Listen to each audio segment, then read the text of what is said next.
Tanya 13 Sivan, on est toujours dans Shara Yichud Ve'emuna au chapitre 4. Alors, on voit depuis le début de cette partie du Tanya l'idée majeure et maîtresse de la notion de création ex nihilo, que Dieu fait apparaître du néant toutes les créatures et les maintient en permanence dans toute la création. Alors cet acte créateur, cette capacité d'aller puiser dans le néant la vie et l'existence, en fait c'est un apanage enfin c'est l'apanage de la Kadosh Baruch Hu. Ça ne peut être que lui qui est capable de faire ça. Aucune créature, le Talmud le dit, n'est capable de faire ne serait-ce même qu'un moucheron.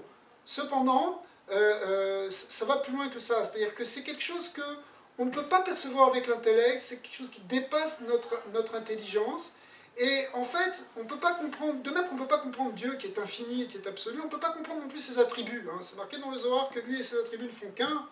Il fait un avec ses midot, ses kelim, ses midot, ses attributs, ses qualités ne font un avec lui. Donc, si Dieu crée le monde par cette mida, cette qualité extraordinaire de chesed, cette grandeur dont on a parlé l'autre jour, eh bien, cette grandeur-là, elle nous dépasse tellement qu'on ne peut pas non plus, on peut pas la comprendre. Donc, on ne peut pas comprendre la force par laquelle Dieu crée le monde et fait exister le monde.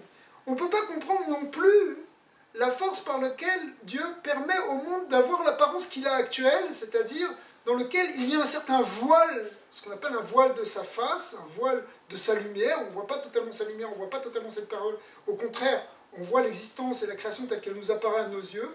Cette force-là vient, cette notion-là vient aussi d'une autre force de Dieu qui s'appelle la Gevura.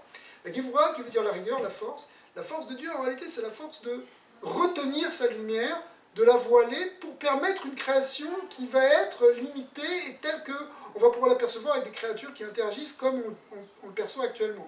Cette force-là, elle s'appelle, dans la Kabbalah du Lourianique, elle s'appelle le Tzimtzum. Donc maintenant, l'Admorazken introduit cette notion ici du Tzimtzum, qui est la contraction qui vient de cette force de rigueur, de force de limitation, cette contraction de la lumière qui permet effectivement de ne plus la voir, cette lumière telle qu'elle est dans son essence, et du coup, la création va apparaître dans la forme que nous connaissons actuelle.